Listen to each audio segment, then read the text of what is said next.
So this is part B of the KhoodeelaarTV Channel being broadcast from London at 1440 hours GMT. That is 2:40 p.m. in London on Tuesday, 20th of April 2021. Looking at the Times today, the London Times, it is obviously, the notoriety of the Times these days, well, for the last 35 years at least, since it was captured, the ownership was captured by the dirty digger Rupert Murdoch in the 1980s. And the Times has become contaminated. It was contaminated before, but it has become contaminated by association, the political association with the ideology of Rupert Murdoch.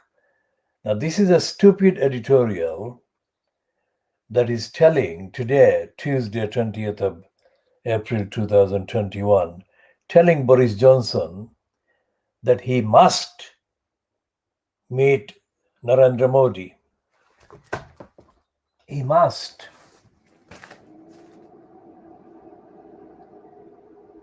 He says that the two leaders, it says, meaning Boris Johnson and Narendra Modi, must meet, and soon. And this is the day when Boris Johnson is having to explain why he delayed the announcement of the travel restrictions concerning India, because the Indian COVID virus is infecting increasing numbers of people in the UK. And the usually silent and almost dead, politically dead Labour Party even appeared to be partly alive and joined the calls on Johnson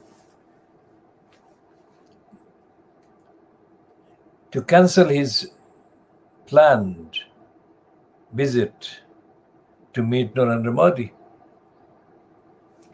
And the Times' stupidity could not be worse timed, if you like.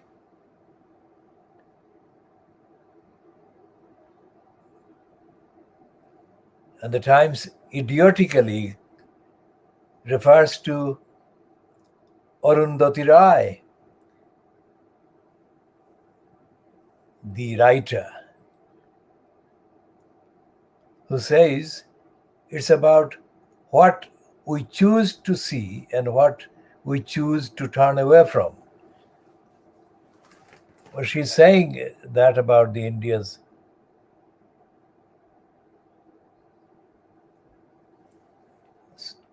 suspension of exports to Britain, about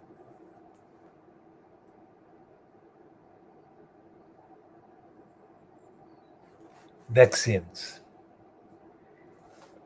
So the Arundhati Roy is not a supporter of Narendra Modi, as far as we can see.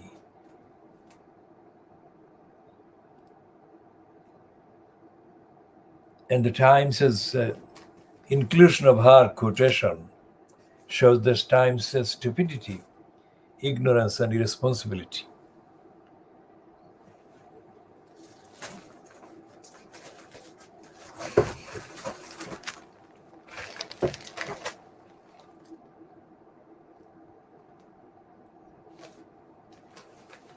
And the stupidity is exposed in the front page piece in the Times itself, which calls it too late. That is, Johnson's travel ban on India is weeks too late as new variant spreads.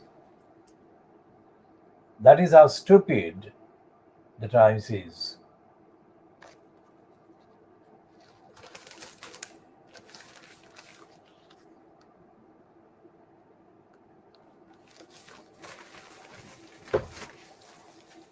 So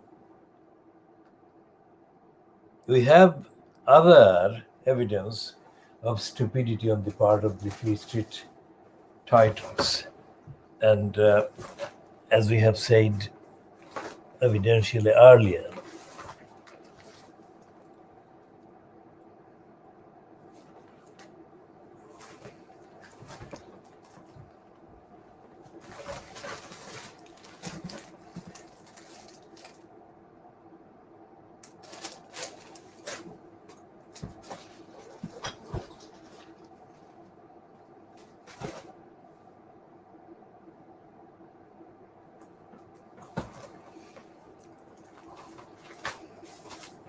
and the Financial Times has said, belatedly as well,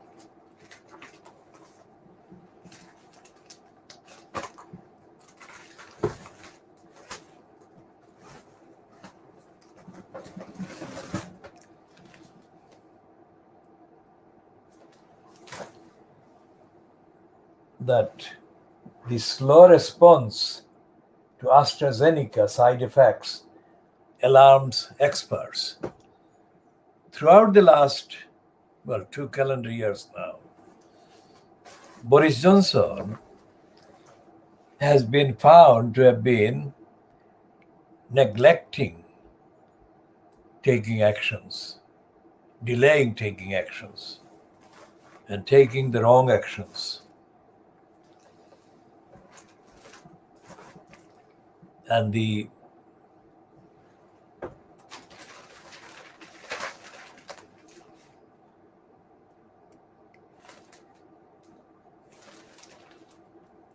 issue of India, this is the Financial Times, which is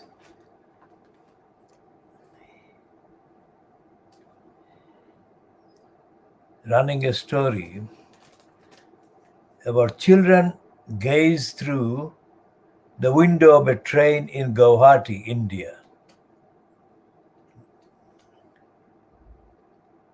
Yesterday, as the country continues to set daily records of surging coronavirus cases, triggering a week-long lockdown in the capital, Delhi. Now, Guwahati is in the northeast of India. And the picture of the window, which has got a Hindi and English language label on the window, which is emergency window. And northeast of India and Guwahati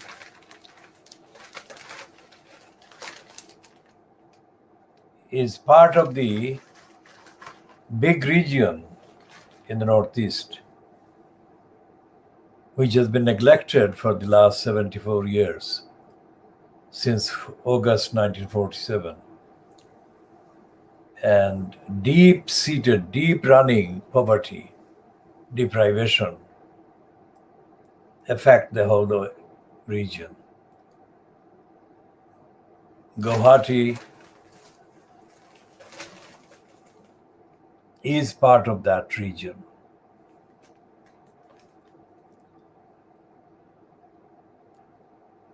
And the Financial Times goes on, authorities have also banned the use of oxygen except for essential services as hospitals become overwhelmed with patients requiring ventilation.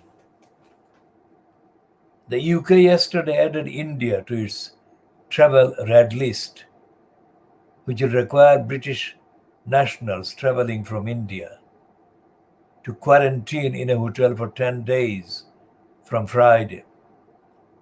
Boris Johnson also cancelled a trip to India next week. He will instead discuss trading deals with his Indian counterparts remotely. Well, that is exactly the case. I mean, why should, in the pandemic, that is, why should anyone travel either from a country with infections or to a country with infections? I mean, remotely communicating is perfectly, absolutely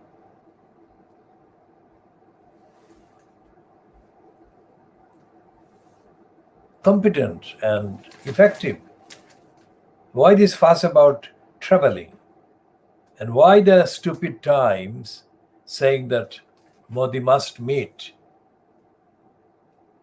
Johnson or Johnson must meet Modi? The two leaders must meet. Why?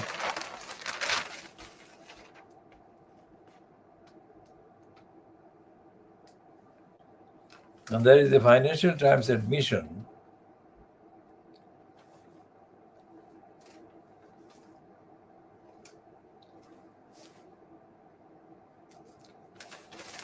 There is a Financial Times admission. We'll come to that in a second. Literally, we shall come to that. That Brexit costs are hitting parts of Britain. And this is the one on page 2.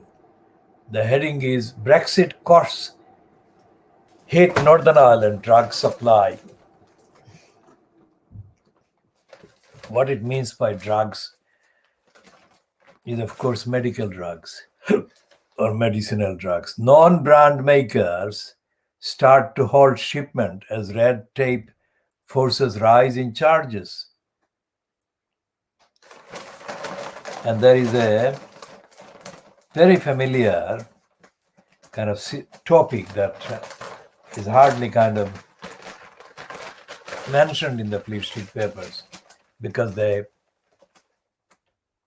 run the agenda narrative of denial of the truth.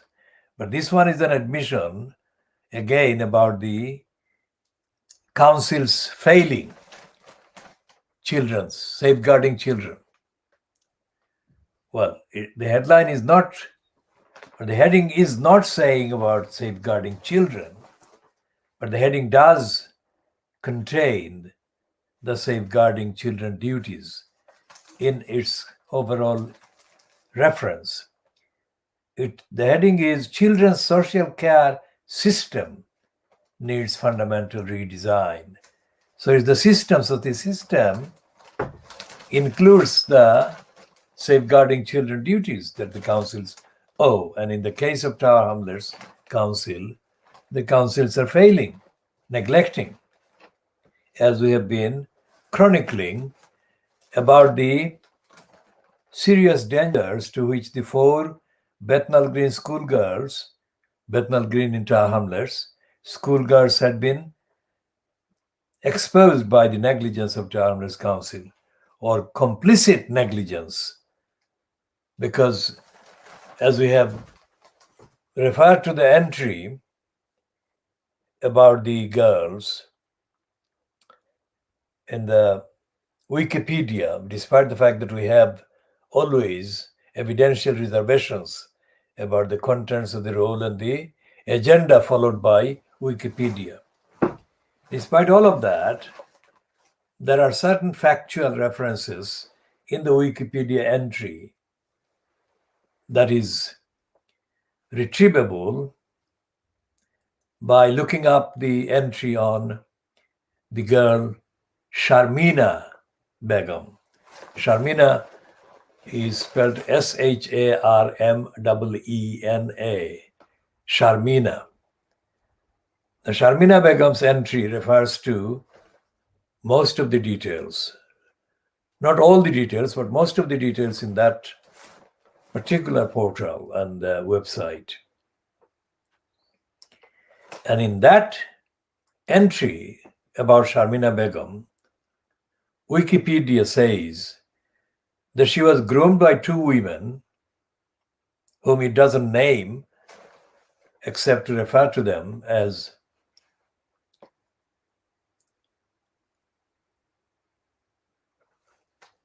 the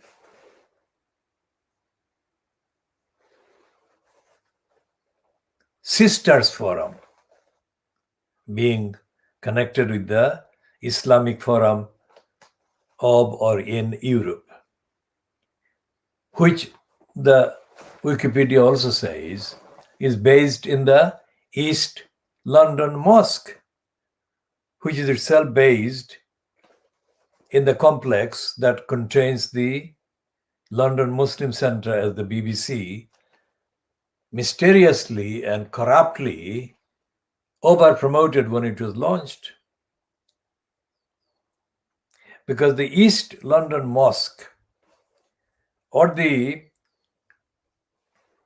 other operations at the complex do not represent the Muslim population in East London or in the East End of London. It is not run in any way as known, objectively known, democratically or openly or accessibly. None of the activities on the agenda and the operations are made known to the people in the, quote, Muslim community or Muslim population. What is available is highly secretive and it doesn't amount to disclosure. So the Muslim population in East London doesn't have any say in what the East London Mosque Committee or the group that controls access to the East London Mosque gets up to or does. And as the evidence recorded before the election commissioner, Richard Morey, in 2015 showed, many of the people connected with the complex, the East London Mosque or the London Muslim Centre, as highlighted in the evidence of Maulana Shamsul Haque of the Ford Square Mosque. So the Timeless Council had clear evidence in front of it that the personnel who had privileged access to the bureaucratically, secretively controlled complex called East London Mosque, London Muslim Centre, etc., were in contact or would be among the people, among the sources, who might be able to contact and communicate with emotionally, mentally vulnerable children. Because the complex was involved in the active organization and mobilization of the imposition or for the imposition which occurred in October 2010. But that complex had people involved in the mobilization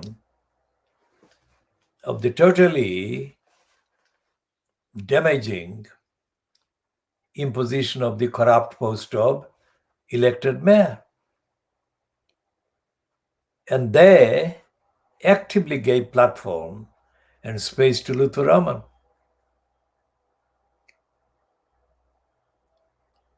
And that included Lutfur Rahman being given a falsely constructed gathering to address at the complex in June 2010.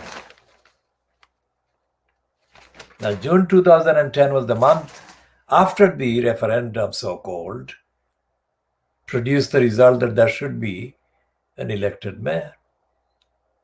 And Lutfur Rahman was given that platform at the complex on the same day, I think, that Abbasuddin alias Halal addressed his version of a community gathering in the Toynbee Hall. But that gathering was as undemocratic and as corrupt as the gathering that the East London Mosque complex or the London Muslim Centre complex, call it either, was or had. These people were not representative of the electorate. So even if Abbasuddin alias Halal got in, which he didn't, it would have been undemocratically procured, and I use the word intentionally, procured, to imply a corrupt, less than honest, less than straightforward, less than ethical and moral process. So when the East London Mosque or the London Muslim Centre, I'm talking about the aspect referring to the control of ordinary Muslims into this building or this complex, when it was directly involved in the physical operations leading up to the so-called election of the the corrupt post that was held in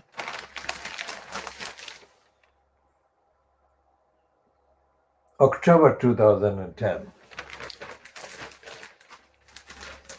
The role of the personnel, they're all secretive. The role of these people affecting or in activities, in events, either on the periphery or centrally, secretively, surreptitiously. The role of these people in events and activities and so-called formally recorded policy consultations affecting children in the community, adults in the community, electors in the community, all of those were with the knowledge of Lutfur Rahman, because that was the main physical geographical location from where his imposition as the incumbent in the corrupt post of elected mayor was engineered and operated and administered.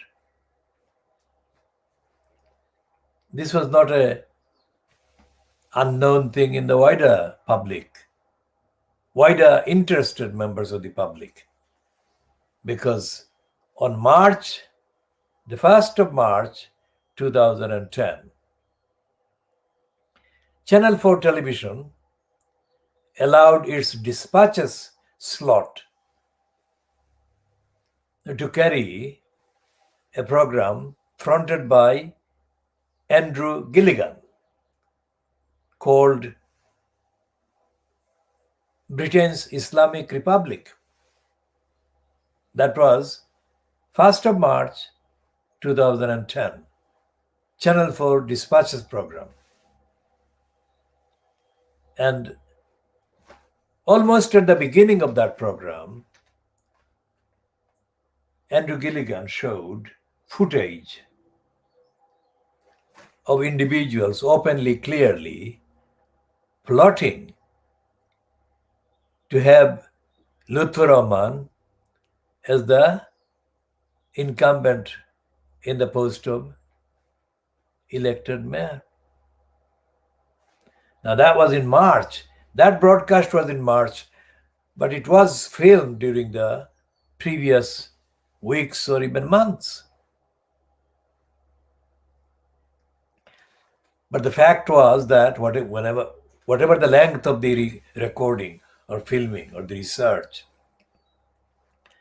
it was made clear at least from 1st of March 2010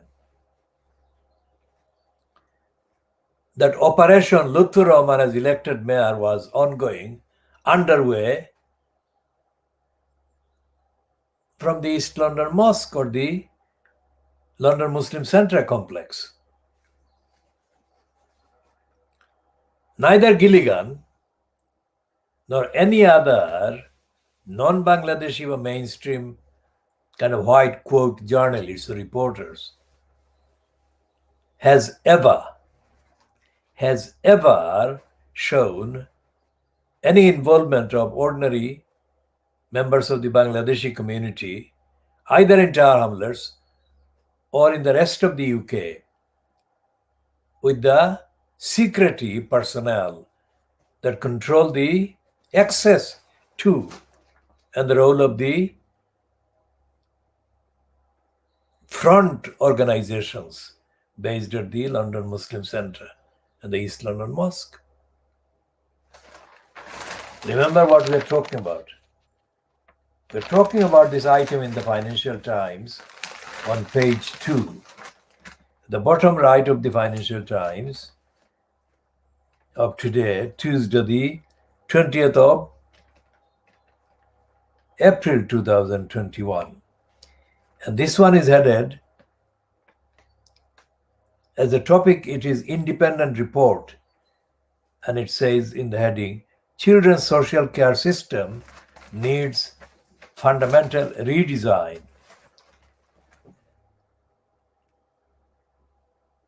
And the piece is written by Jill Plima.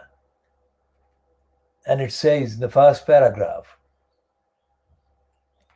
every child in care costs the government £66,000 a year. But the bill for taxpayers continuing long after they have become adults because of faults within the social care system that mean many never fully recover.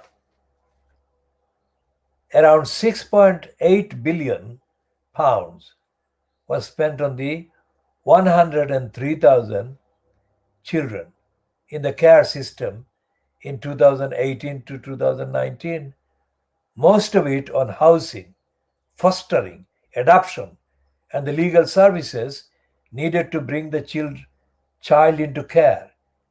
A report by Home for Good, a care charity, and PricewaterhouseCoopers found a further £2 billion, or about £9,800 per person, is spent on an estimated 204,000 care leavers between the ages of 18 and 64 every year, raising the total annual cost to £8.8 billion, the report added.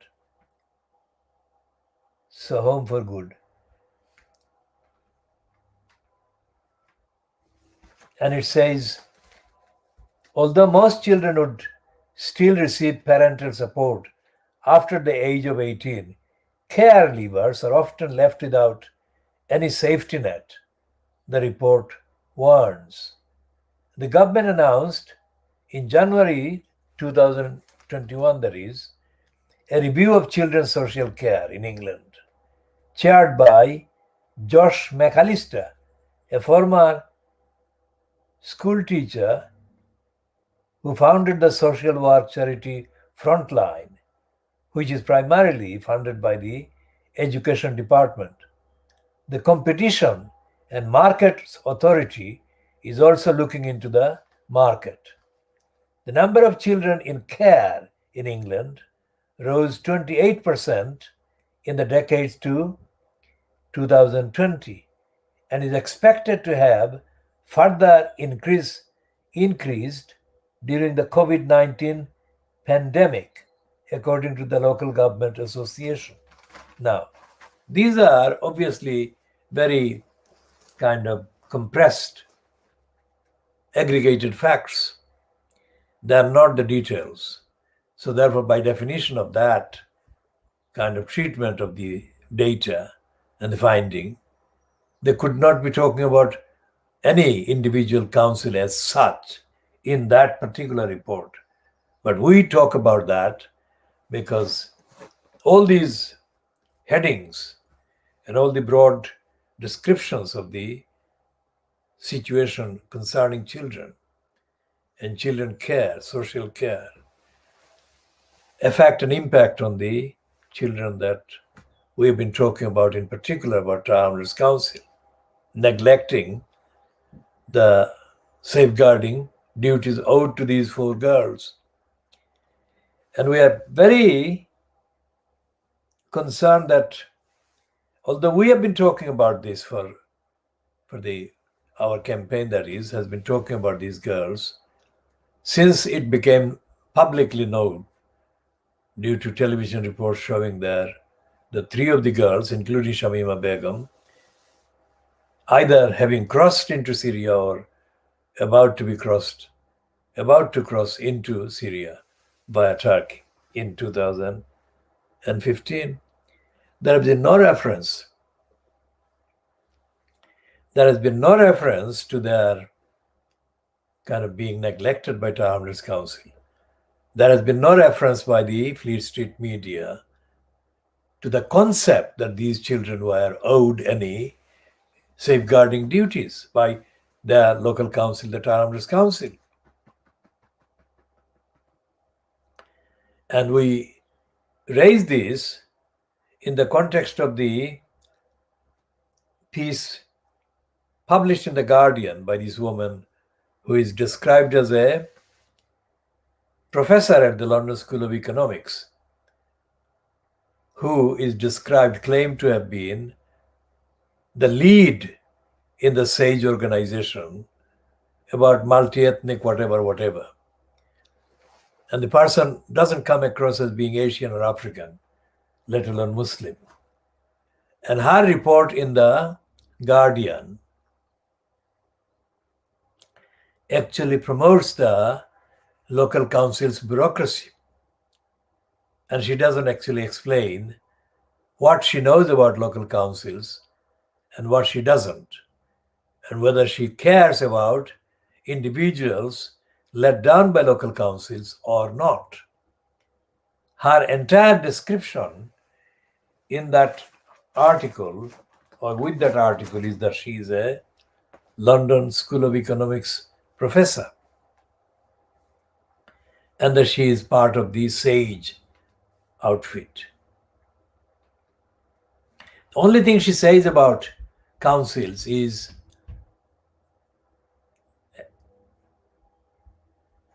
a call for councils to be given funding. Now, why is that important? Because her whole piece in The Guardian, that particular piece, has been allegedly about why Bangladeshis and Pakistanis have been suffering more from COVID-19 than any other community.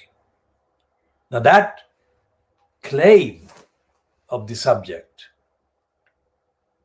would warrant that she gave some evidence about her knowledge, her involvement, and what she understands the roles of local councils to be. There is no sign of that. So the question is, what is her qualification to write that one? Or what is her qualification for being in the post in SAGE in the capacity that she has been described to be in the post as? Let's see whether we can access this one.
Okay, this headline, this is a woman called Laura Bear, Bear, Bear. And this piece is shown as being online on the Guardian website on Friday, the 16th of April 2021 at 10:50 a.m., which is 10:50 hours Greenwich Mean Time on Friday, 16th of April 2021. And she's described at the bottom of the piece as follows. Laura Baer is professor of anthropology at the LSE, a participant in the scientific pandemic influenza group on behaviors, and is leader of the SAGE ethnicity subgroups report. She writes in a personal capacity. Now, this is typical racist anthropology because she has written a stupid article overall, and she has no claim to write that article, whether she is writing in personal capacity or not. This article or this issue should be left to people who are members of the community and are able to access evidence based on the actual experience of people in the community. And what happens with anthropologists like this Laura Baer is the perpetuation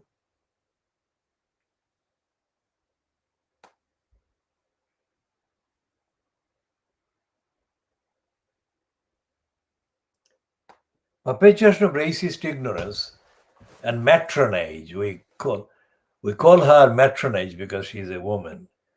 So, and she says that Bangladeshi and Pakistani groups experience more chronic, debilitating health conditions at a younger age due to health disparities. These are, lists of stereotypes and general phrases of idiotic ignorance lumped together one after the other and lumped on top of one after the other. Now, this is a tautological stupidity. Bangladeshi and Pakistani groups experience more chronic, debilitating health conditions at a younger age due to health disparities. Why? Why are there health disparities? And it doesn't relate to and compare to the Indians because they are the ones that should be mentioned. Bangladesh and Pakistan straddle India in the main. So why has she not mentioned India? And what is the difference between Pakistanis and Indians and Bangladeshis? Because India has got more than 1,000 miles of territory that separates Bangladesh from Pakistan and Pakistan from Bangladesh. So how did these two separate communities become united as one when it came to their suffering or experiencing more chronic and debilitating health conditions at a younger age due to health disparities? Who causes the health disparities? How do the Indians get in and don't experience the health disparities? Well, the Bangladeshis and Pakistanis do, despite the 1,000 territorial miles of difference. And who created these disparities between the Indians and the Pakistanis, or Indians and the Bangladeshis? And the The reason why they put this kind of peace in this kind of way is to do with the anti-Muslim stupidity and corruption and racism that in fact and have infected in a pandemic way long before the COVID-19 pandemic arrived, the behavior and the attitude of all the main institutions and institutes in the UK. When in 1857, the first organized attempt was made by soldiers employed by the East India Company and the British Empire in the subcontinent. This was linked to the British poisoning the ammunition and the parts of the ammunition that needed to be tampered with by mouth. And this was one of the factors that convinced the soldiers that the East India Company was aggressively interfering with the faiths of the people.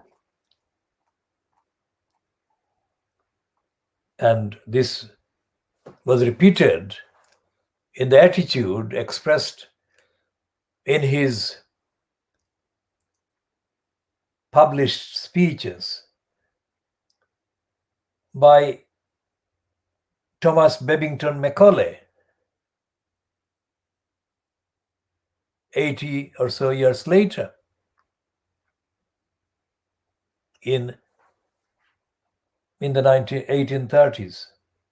Sorry, this was reflected 20 years before that, before the first organized bid to free the subcontinent from the British. So it was very similar kind of mentality that was floating around and being imposed on the population of the subcontinent. Open racist prejudice and openly criminal plots to incite hatred among the Muslims, the Sikhs, the Hindus in the armies. And what has been happening since 1947 is that the ex-colonialists and ex-imperialists have perpetuated the same prejudices and same agenda, same narratives, by disguising them as being almost sympathetic pieces, like this one by Laura Baer in The Guardian on the 16th of April 2021. And there is no substance, there is no evidence whatsoever to say that it's only Bangladeshis and Indians, Pakistanis. Because if they have been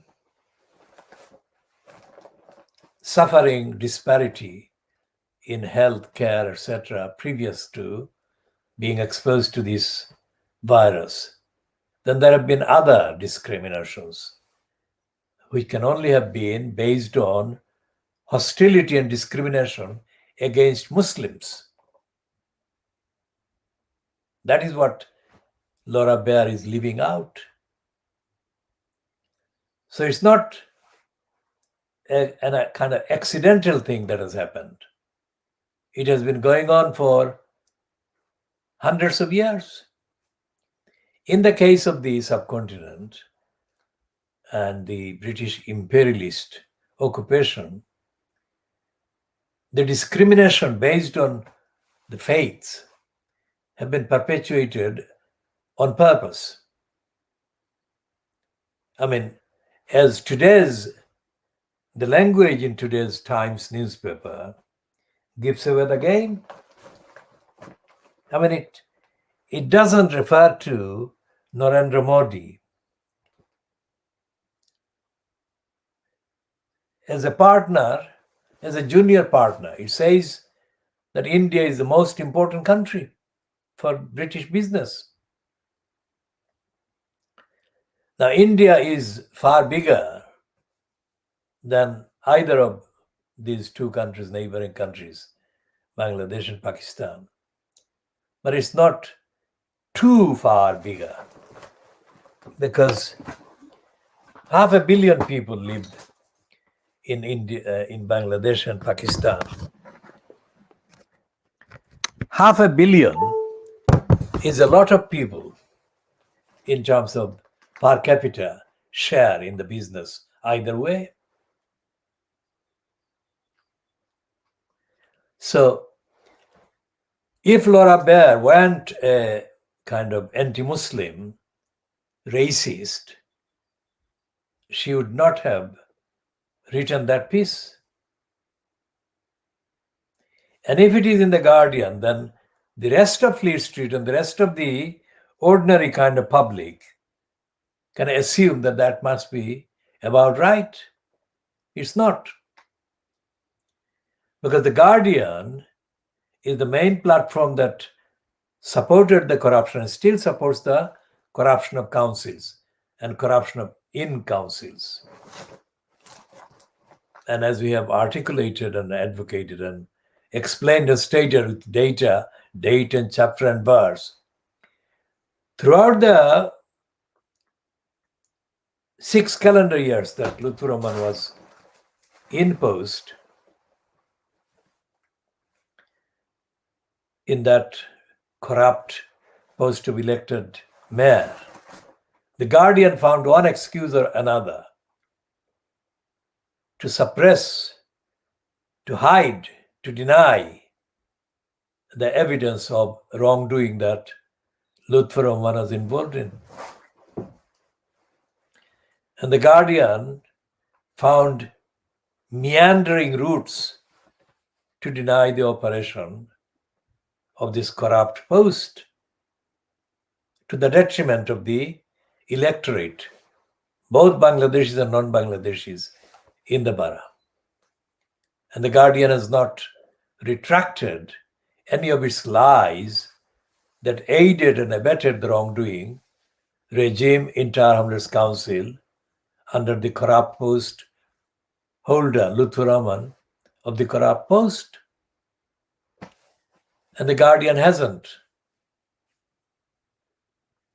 reported truthfully about the corrupt post since Lutfur Rahman was kicked out, which means that despite the fact that John Biggs was called the diminutive John Biggs by Dan Sabag in The Guardian in April 2018, despite the fact that John Biggs was correctly described as the diminutive John Biggs, the corrupt behavior of John Biggs has not been similarly reported by The Guardian, nor by any former Guardian type peddler of corruption in local councils like Dave Hill. Dave Hill had been peddling corruption and lies for Lutfur Rahman.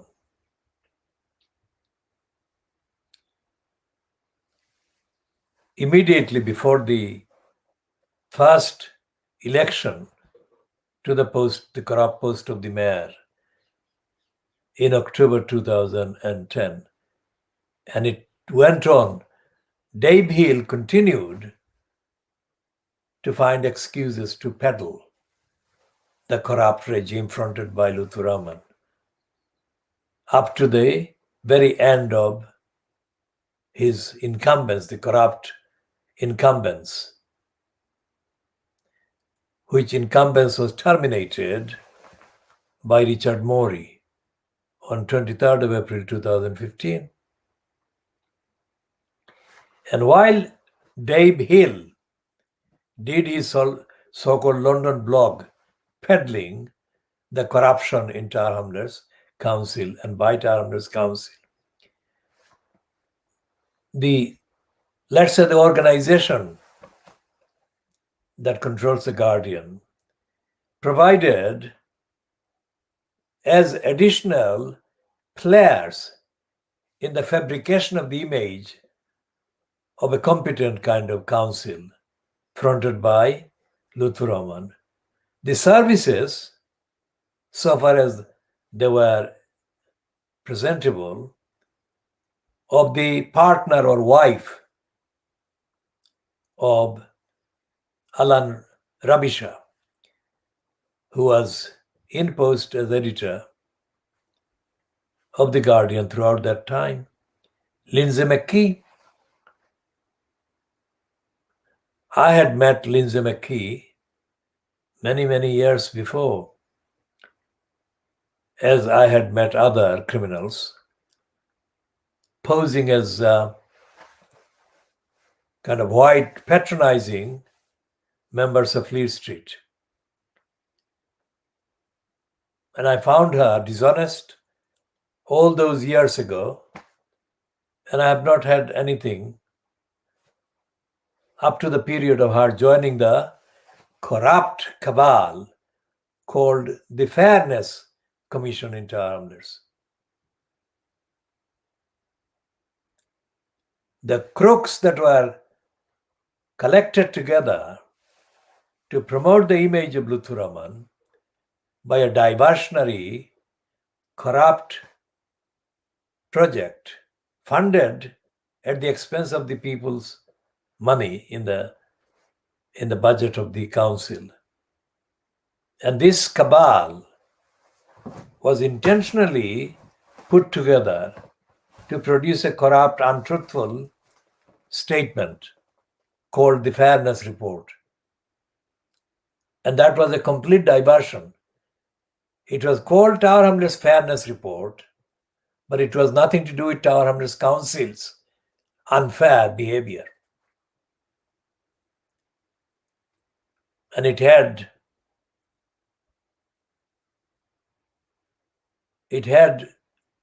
some notorious other criminals involved in it. And nobody knew how these crooks were got together in the cabal called the Tower Hamlets Fairness Commission. The only commissioning they did was to commit the lies, commission the crimes. They were committing crimes of denial and suppression and diversion and lying. And it could not have been written by any of them. It was written for them.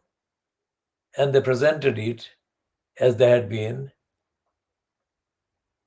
hired to do, criminally, intentionally, dishonestly hired to do.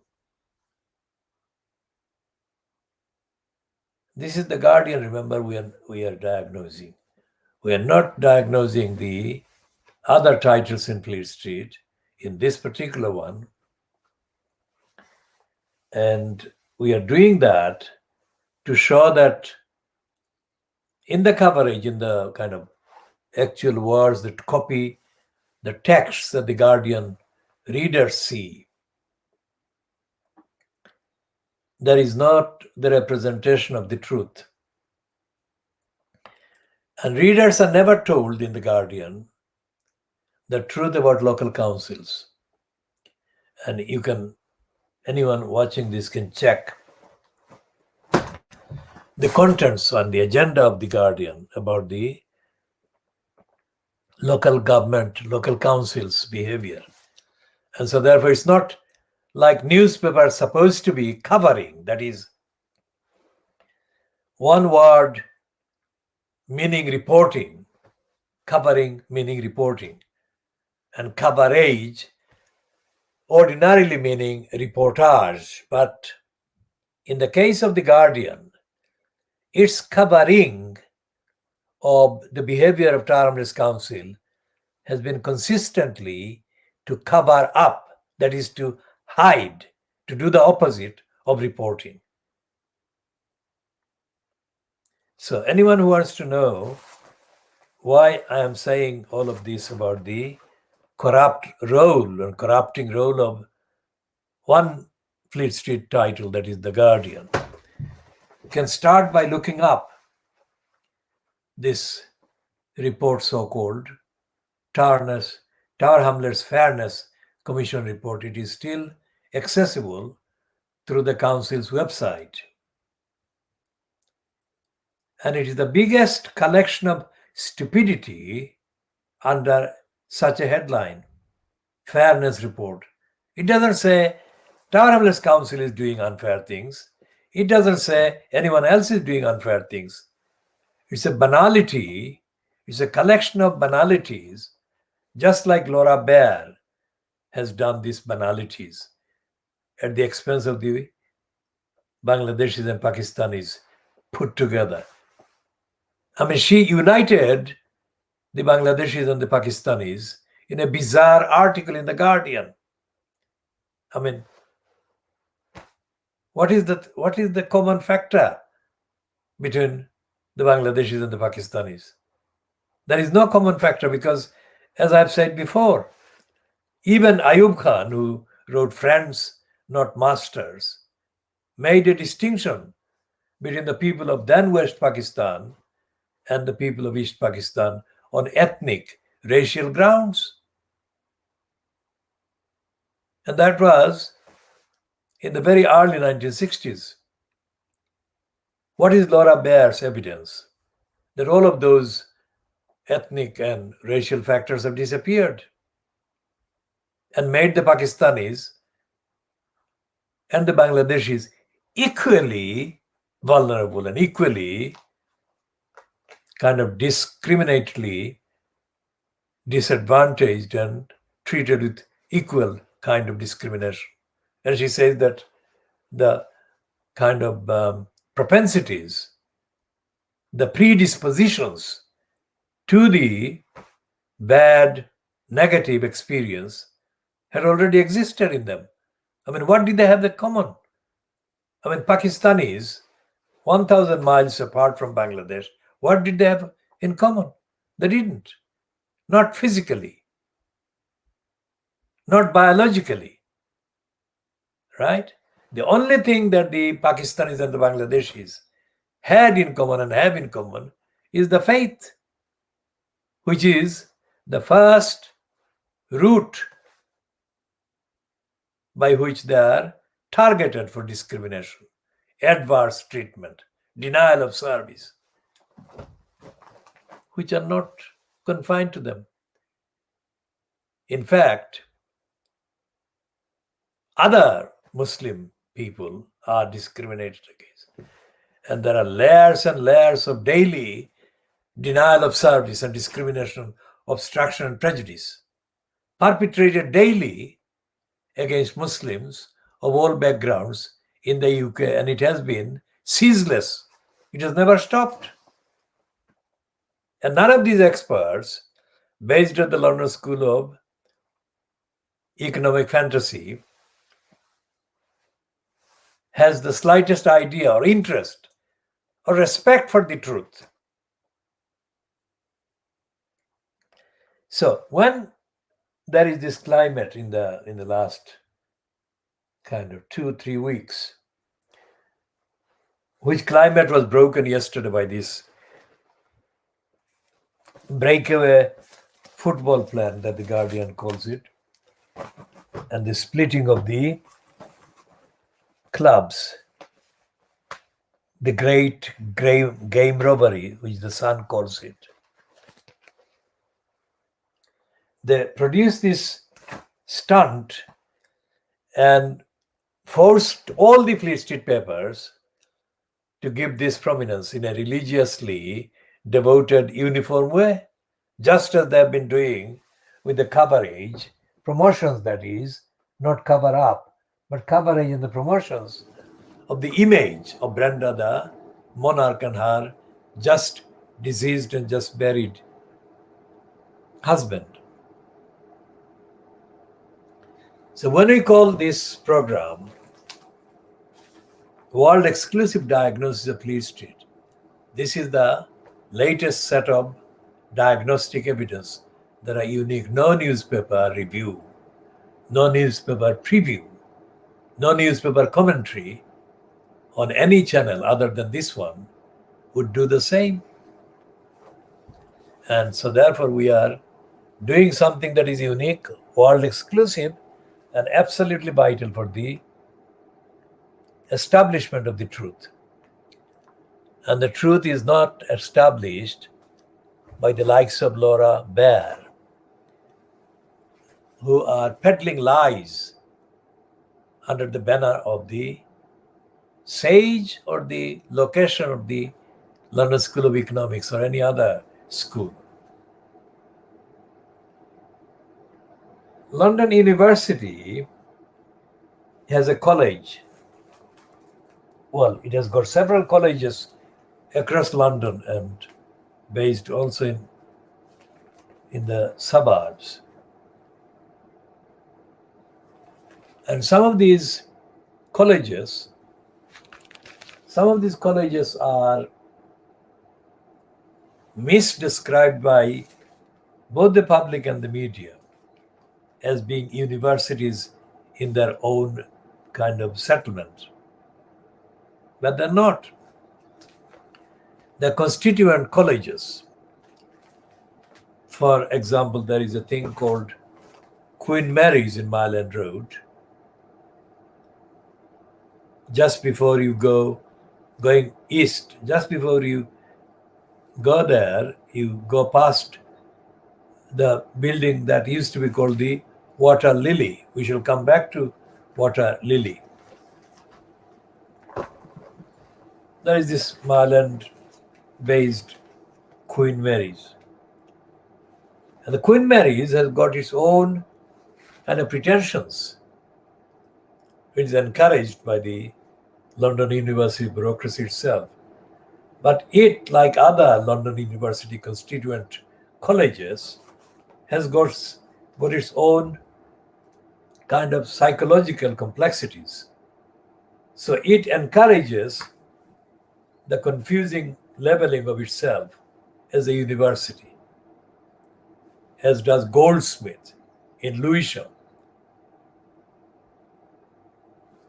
and as do other colleges. So if all these colleges affiliated to the University of London were actually universities, then there would be 50 or so more universities in London alone. And that is not the truth, but that is how they peddle the impression, the image. Now, the Water Lily Centre is no longer called Water Lily Centre, but it's the same building. And it is in the Mile End Road. And it was the venue in November 2014 of a falsely gathered rally. It was a rally that was attended by the likes of, not necessarily personally, because I didn't go inside, but I'm saying the likes of those who know the ones that control the access to and the role of the bureaucracy in the East London Mosque or the London Muslim Centre. It was not a public meeting in that none of the white people there belonged to the ordinary public in the borough of Tower Hamlets. The white people there from locations in Tower Hamlets or locations in nearby Hackney or other parts, were members of the racist Socialist W Party. Because the racist Socialist W Party supports the corruption of Tower Hamlets Council and the corrupt post of the elected mayor. So they were there.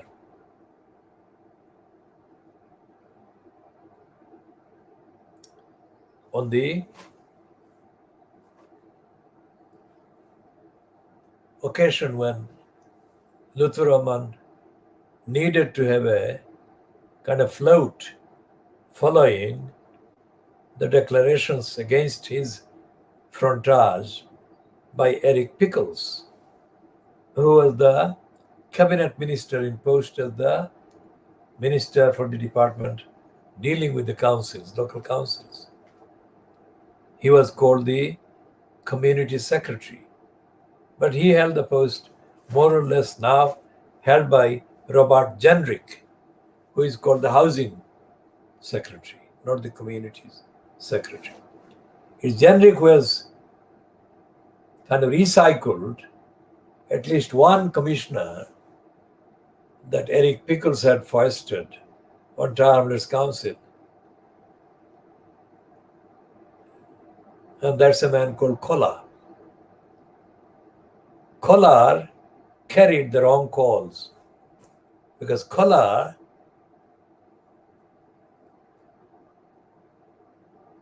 with the liar Ken Knight was among the commissioners that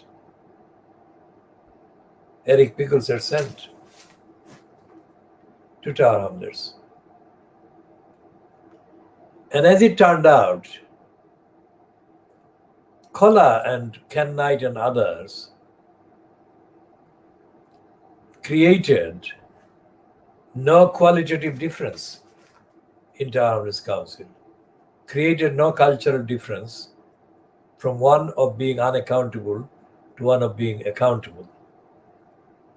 And that did not make any difference when it came to Tower Hamlets Council being held accountable for its duties owed to vulnerable adults or vulnerable children.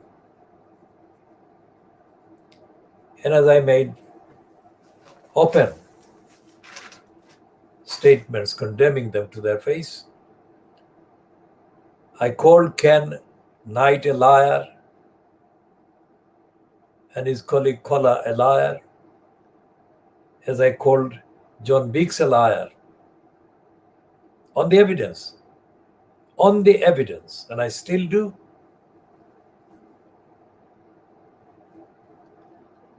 So when they were announced as commissioners by Pickles, the announced role was treated as actual action. Think about it. The announced role before it was actually carried out, because they didn't arrive immediately. They didn't arrive in November 2014. They arrived almost a year later, in effect, going by the actual so-called meetings that they held. And when they started the meetings, the only two Tower Hamlets councillors that had the direct access to the meetings were the conservative racist Peter Goulds and the dishonest Labour Party councillor Rachel Saunders.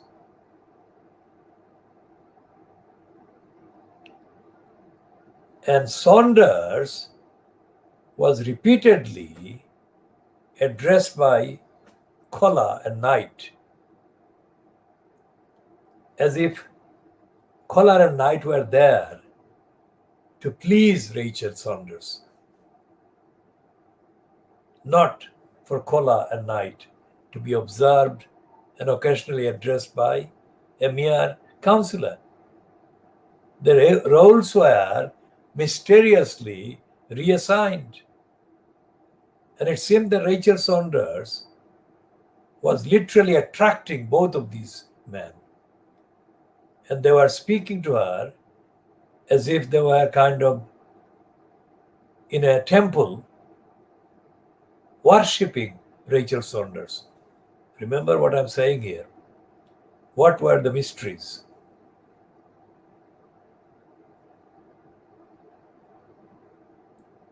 Could it be the same Rachel Saunders who was found to have lied and neglected her duties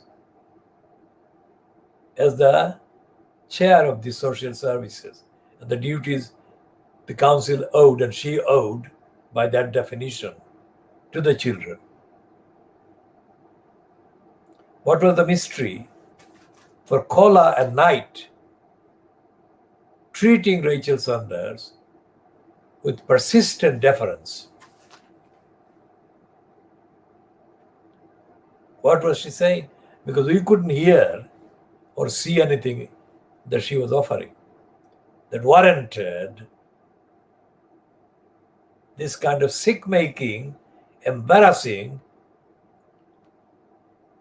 kind of behavior towards her by these two crooks.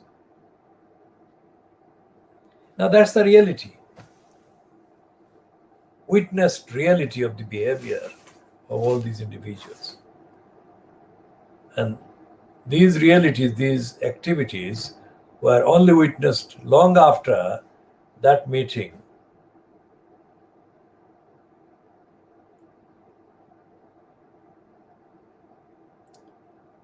At the Water Lily Center.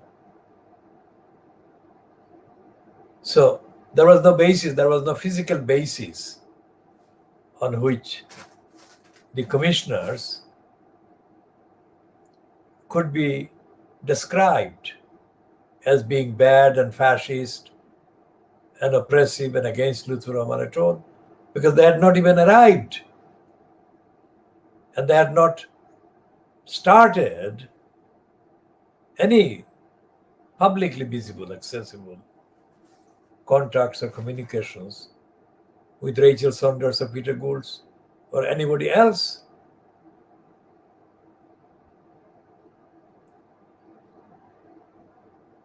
So what I was doing, what I always do, is to shadow the ones in posts. And that means that I have to do the work 100 times more rigorous work than the incumbent occupants in those posts were doing or were able to do. In addition to physically attending these pretend events, I had to undertake extensive, elaborate intellectual work elsewhere and communicate by email and by telephone with a number of individuals in the council. First of all, seeking the information as to what these commissioners were actually involved in, quote, doing, if they were, quote, doing anything. None of the newspapers have ever shown a millionth of a fraction of the interest, let alone ability to understand what actually goes on and went on in that particular period. So when the meeting took place at the Water Lily Center, either 12 or 13, let's say on a date, I mean, I'm not looking at the date now, but so to be safe, factually safe, let's say on a date between 11th of November to the 14th of November 2014. When that meeting took place, remember what I said about the audience, with mainly falsely gathered individuals. 90% of them were absolutely, literally unable to understand any of the references to the commissioners whatsoever. So these are literally very ignorant people that had been mobilized, literally mobilized, by spiritual influence being asserted on them. So they go there as providing fodder the physical appearance, the bodies were there, but the intellects were not there. Anyone who says otherwise is lying and would be lying, because there would be no substance to say otherwise. One of the reasons why they were lacking in substance, intellectual substance or engagement, is evident in the fact that in the years since Mori ousted Luthuraman from that post, what was the date? 23rd of April 2015. So 15 is one calendar years, 16, 17, 18, 19, 20, 21. This is the 7th calendar year. And today is the 20th. So this is the kind of week. Literally, this is the week marking the 7th calendar year of Richard Mori's ousting of Luthuraman from that corrupt post. Luthuraman was followed or was closely attached to, followed by or was closely attached to Alibor Chaudhry, who was a councillor. And Mori's report goes into extensive details about Alibor Chaudhry and about Luthuraman. And in his report, Mori finds them both having done serious wrong.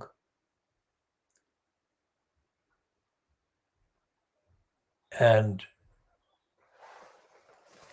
it was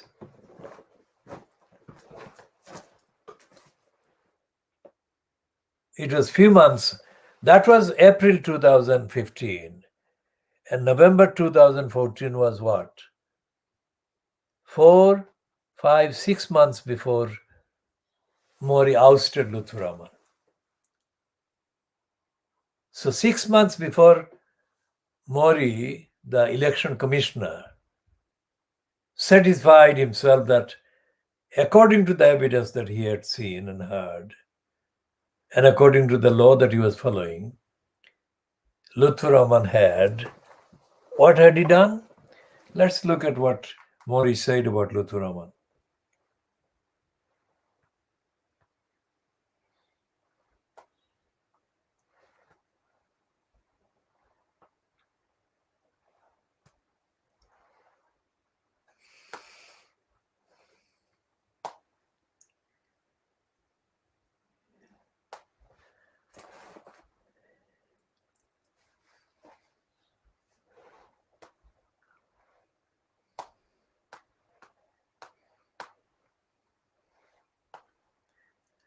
So at this date, there are 12 items in the published and publicly accessible court reports, legal reports, that these contain the reference to Luthuraman or Luthfur. And the other name, most commonly evident, is Arlam, that is N.D. Arlam. Now, N.D. Arlam is the one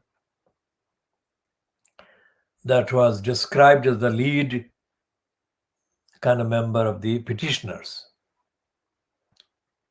And the petition was filed according to the provisions of the Electoral Act in June 2014.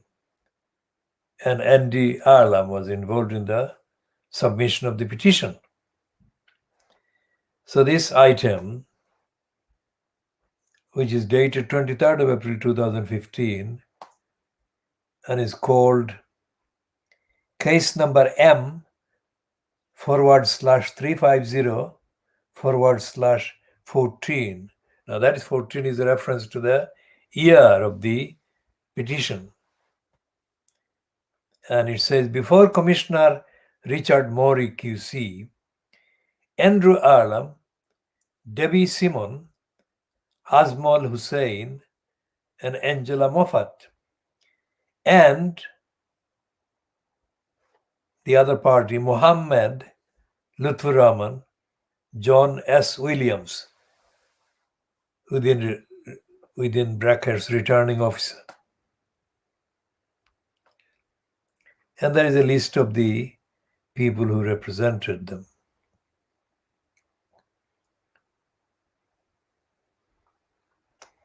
And what he's saying in the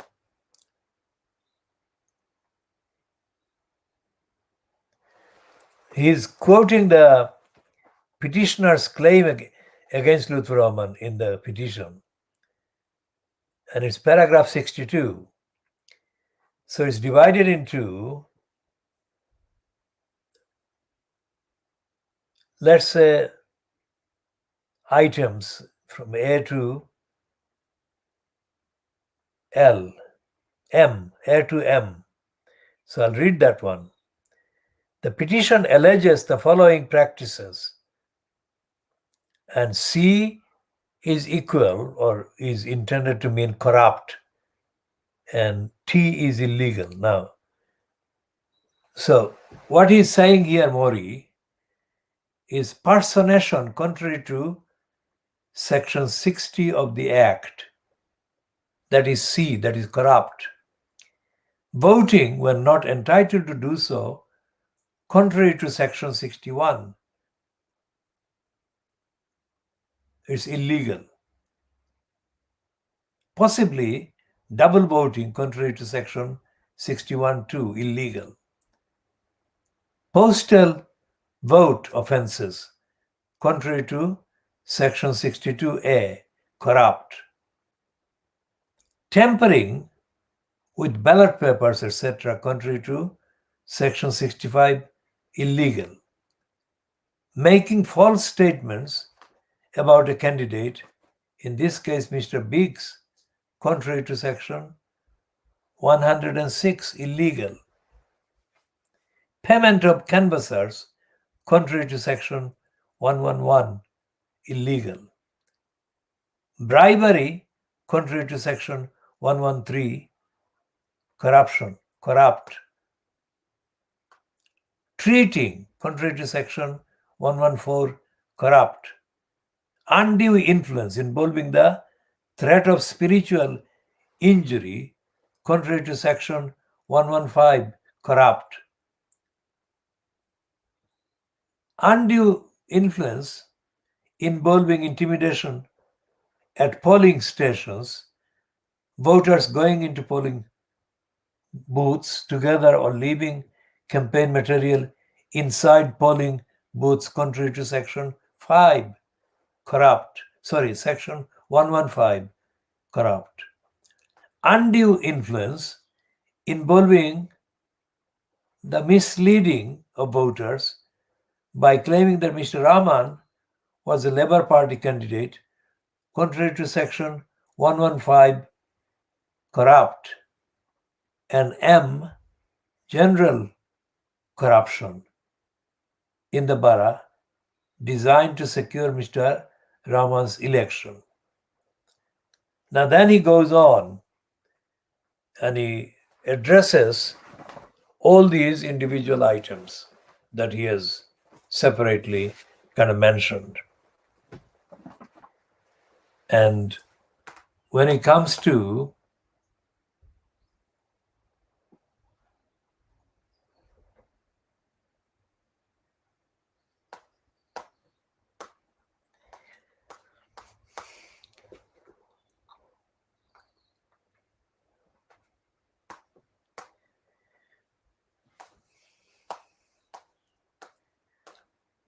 It's quite a hefty report, this Mori report ruling.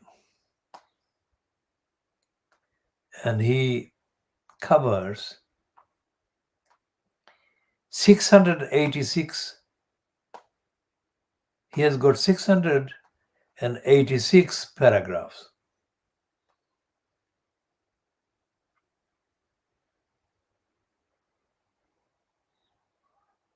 And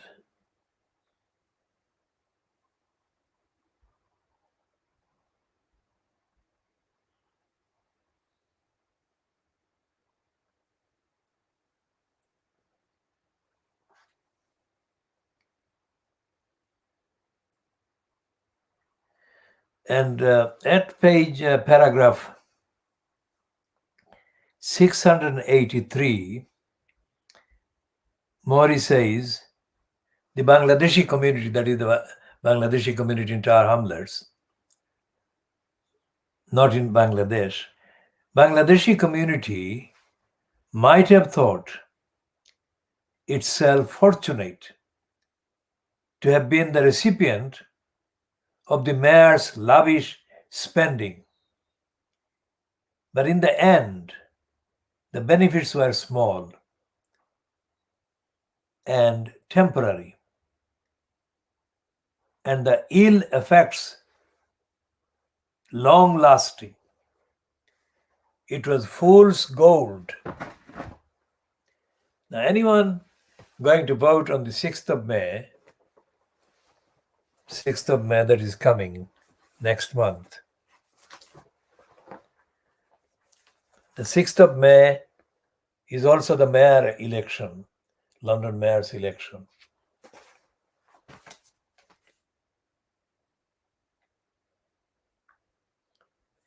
And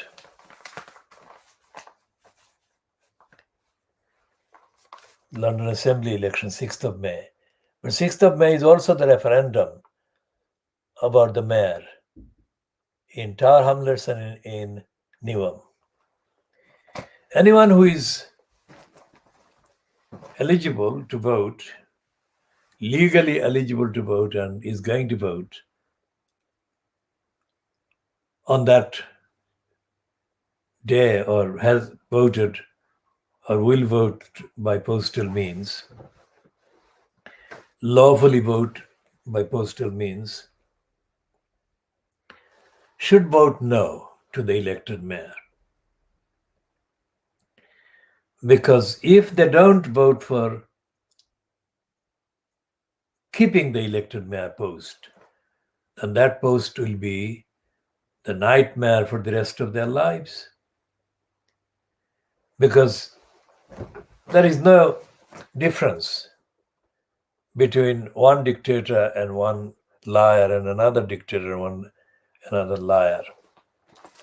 The council has to be made a democratic, accountable council, and it won't happen just by removing the mayor automatically. It will take additional time, years, to get Tower Hamlets Council behaving in anything like a semblance of democracy. But that must be begun on the 6th of May by saying no to the elected mayor post. I mean, it is not possible to see any difference between the so-called no campaign in 2010 and the people who are apparently saying they're campaigning for a no vote this time, because we haven't seen the actual result. We haven't seen the actual voting. And we don't know what kind of secret behind the scenes operations are going on within the ranks of the so-called no campaigners. We know for certain that the people belonging to the same cliques around the East London Mosque and the London Muslim Centre in March 2010, when the dispatches program identified that complex of buildings and individuals as being the main movers, or among the main movers for the imposition of Luthu Rahman as the first incumbent mayor. So we don't know whether those people or substantial share of those people who were involved in that imposition of the corrupt mayor post are going to do the same. We don't know that, but we know, certainly we know one thing, that many of the people that have been associating themselves with the yes to the mayor again are very much the ones that Luthu Rahman kind of used and was in association with during his 5 or 6 calendar years as incumbent in that corrupt post. And that despite the fact that 5 or 6 years, calendar years have passed since Richard Morey gave the ruling, none of these people have said one single sentence in opposition to the corrupt behavior by the council, in opposition to the dishonesty of Luthu Rahman. And none of them has said one single paragraph about the collective democratic discredit and disrepute that was caused to the mainly Bangladeshi and without doubt Muslim population by the wrongdoings and the corruption, the dishonesty of the corrupt mayor post holder Luthu Rahman.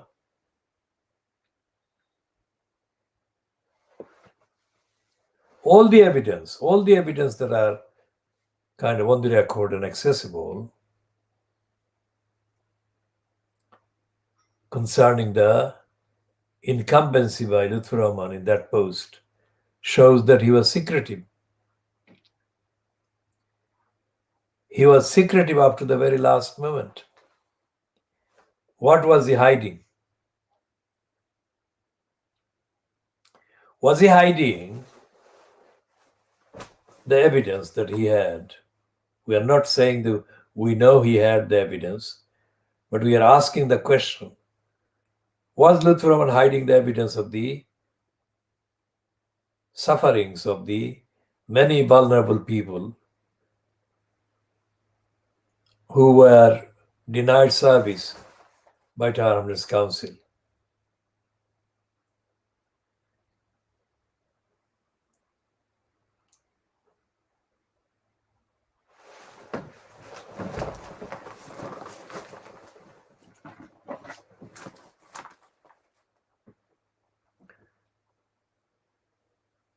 What kind of information did Luthu Rahman, as incumbent in the post of mayor, what information did he seek about the council safeguarding the children's duties during the period to the October 2010 until April 2000, let's say 22nd of April 2015, the day before he was ousted?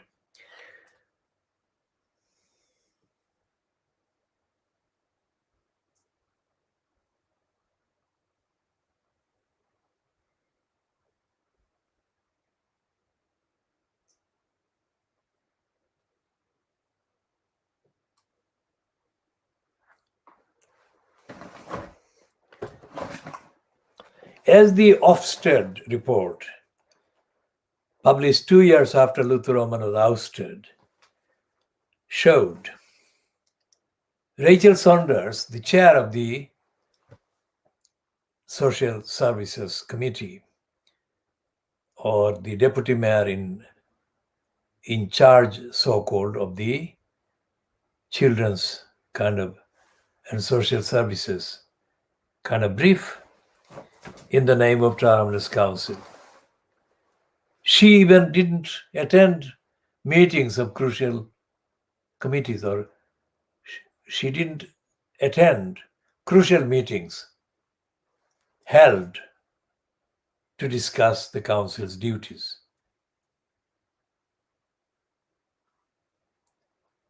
And that was 2017, March 2017, I think. So he was ousted in 2015, so 2 years.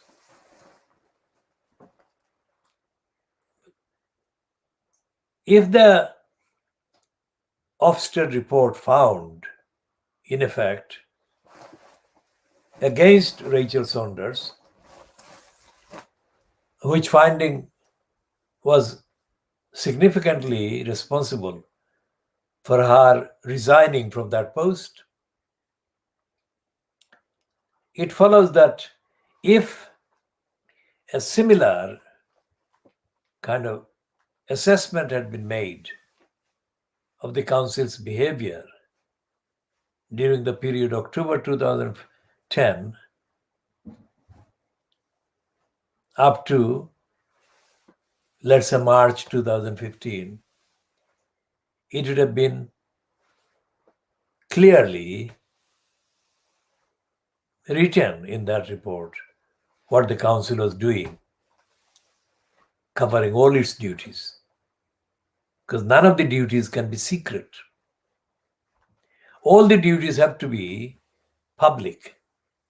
Now, for confidentiality, the identities of the individuals may not be disclosed to the public. That is acceptable. But the generic references to each category of service needed and owed by the council cannot be kept secret. Because if the identities, the generic references to the duties are made, then nobody's personal identity is thereby disclosed. So nobody's confidentiality is broken. So where are the evidence? Where are the reports? Where are the findings? Where are the assessments of what the council owed? What the council owed to these children during those years? Or what the council, in other words, owed to who? What category? What kind of persons, vulnerable groups? And there is no record of any such investigation, inquiry, assessment carried out by Taramlas Council during the incumbency in the corrupt post of elected mayor, incumbency by Luthu Raman. Not only that, the so-called ethnicity-linked outlets calling themselves media, satellite channels, and now online, and also printed so-called newspapers, which sought and received money from Taramlas Council in order that they praised Luthu Raman.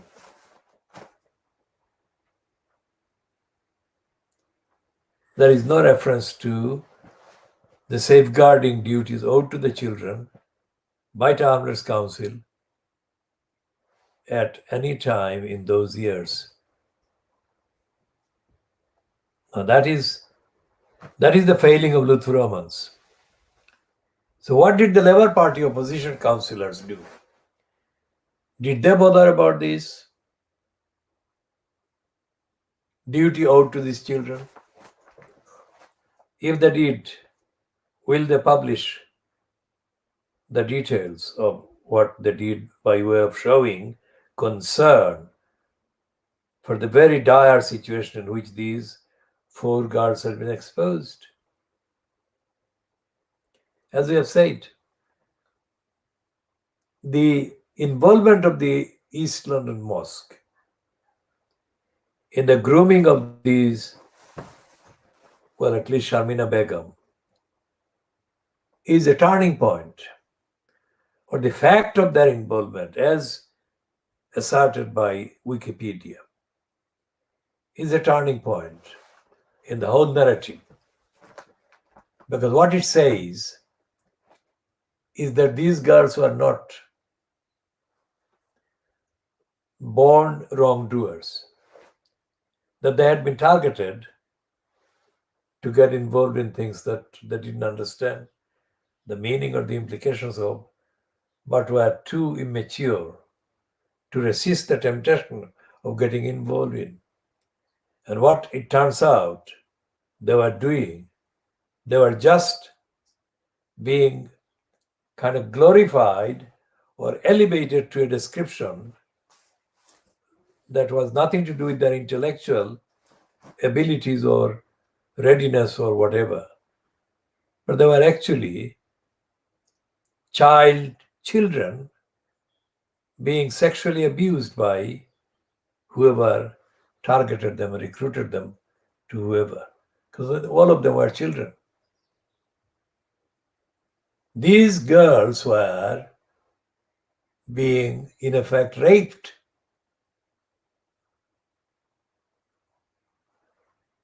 I mean, this so-called marriage, how did Fleet Street deal with this? They don't seem to have even known. Up to this day, they don't even have to have shown any awareness of the law. That these children were raped in the name of this so-called, whatever they are called in Syria.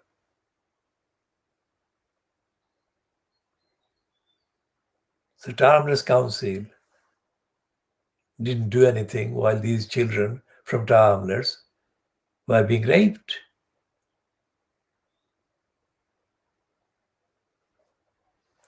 So these are very serious questions that this world exclusive diagnosis of Fleet Street is making. So anyone watching this must check the veracity of everything I'm saying here and have said. And if they find any other channel or outlet that has made anything like this, then they must make this fact known by direct message. I assert that there is no other channel, no other platform that has gone public and has published anything like this.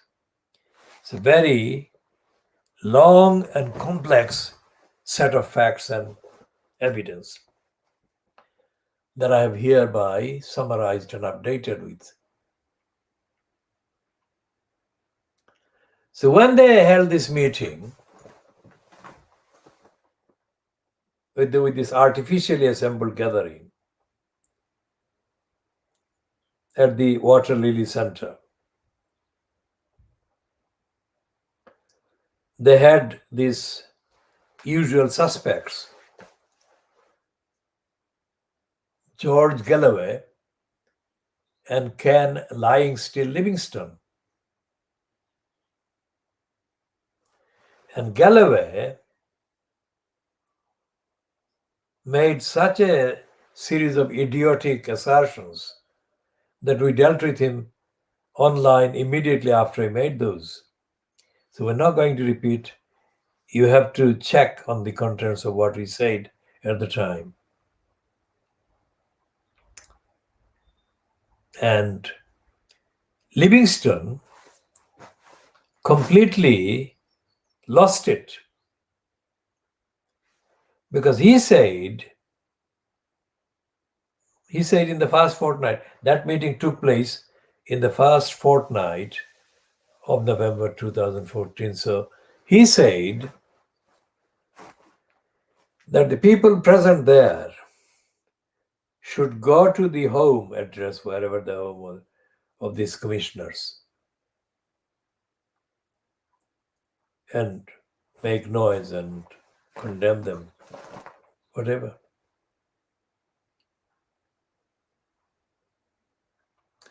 But they had not even arrived. These commissioners had not even arrived in Townless Council at that time.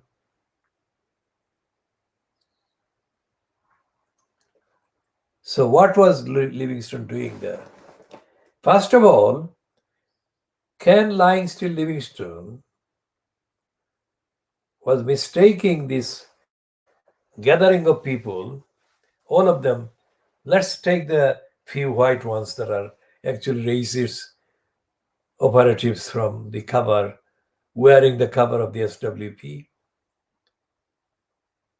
All these Bangladeshi Muslims, mainly Bangladeshi Muslims, were, first of all, fully aware of what was going on, and secondly, were physically and mentally ready to attack these commissioners that Pickles had dared send, and that they understood the context of democracy, and they understood the democratic role that Lutfur Rahman had been playing since October 2010. They didn't. These are human fodder that was assembled to create a show that there was a large gathering of people. It wasn't very large.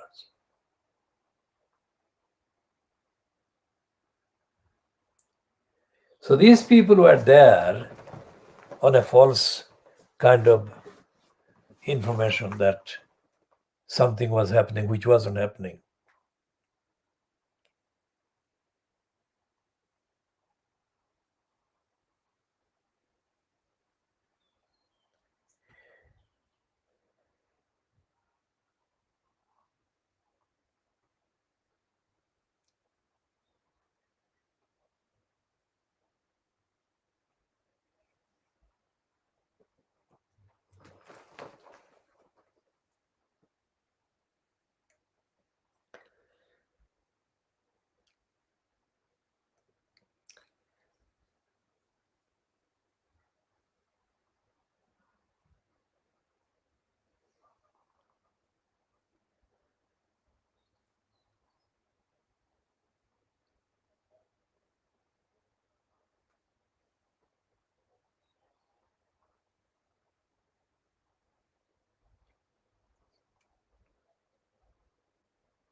Now, a few asides that Richard Morey makes in his last paragraphs are, of course, his personal observations. They are not based on the truthful experience of the community and society.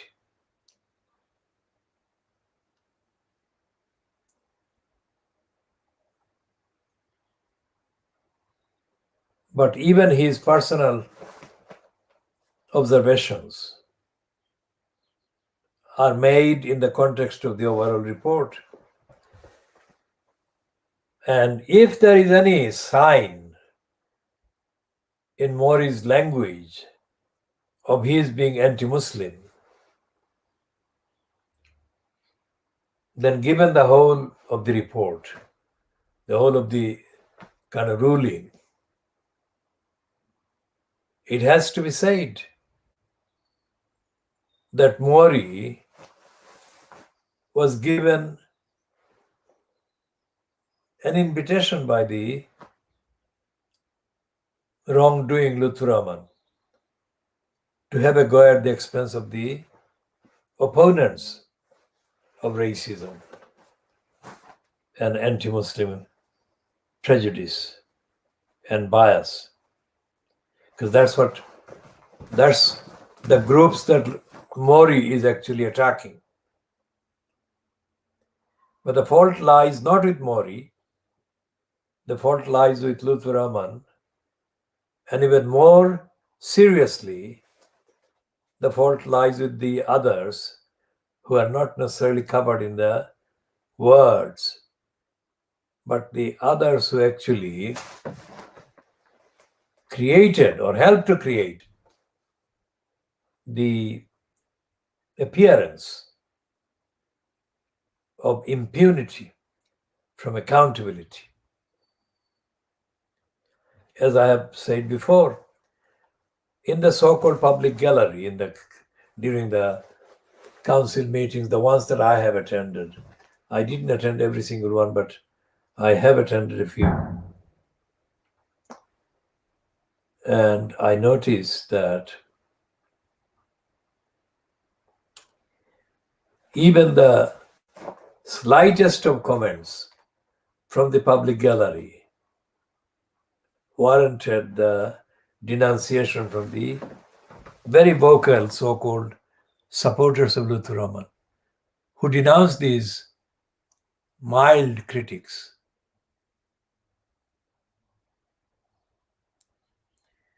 And they denounced these mild critics in such a loud and intimidatory way that any member of the ordinary public who went to observe a council meeting would be justified if they felt threatened for their safety.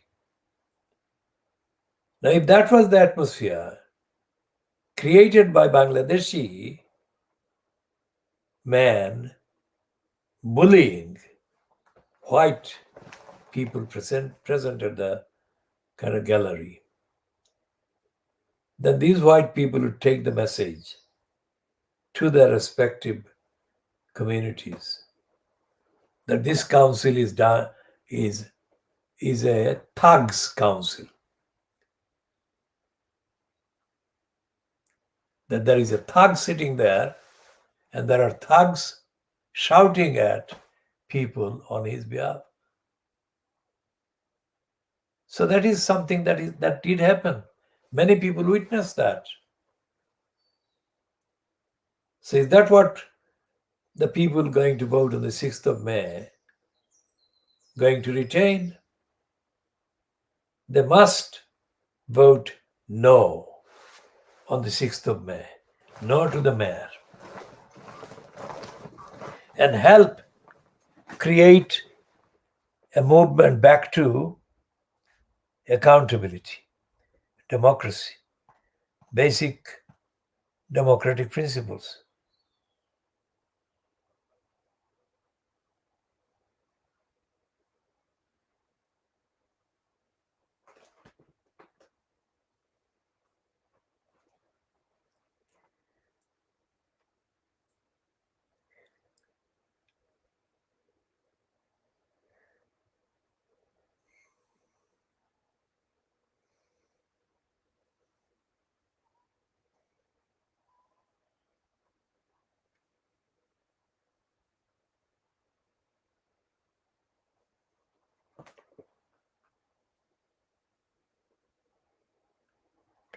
And at paragraph 684, Mori says, central government, that is the UK central government,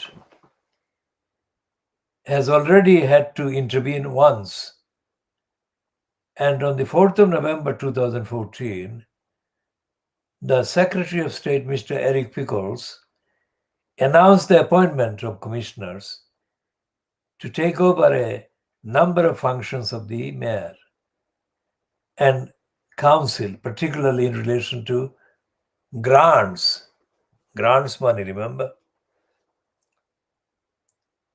It is obviously not for this court, that is the election court that he was chairing, to suggest, still less recommend, any further course of action. But it seems likely that the governance of Tower Hamlets Borough will have to be examined in the not too distant future. Well, he was absolutely right to make that observation. But the governance has not been examined in the not too distant future at all. And that shows that crooks in the Labour Party are also involved in plotting to retain this post. And if they do that, the council will definitely destroy Tower Hamlets, whatever remains of it. So it's very important that people vote no on the 6th of May.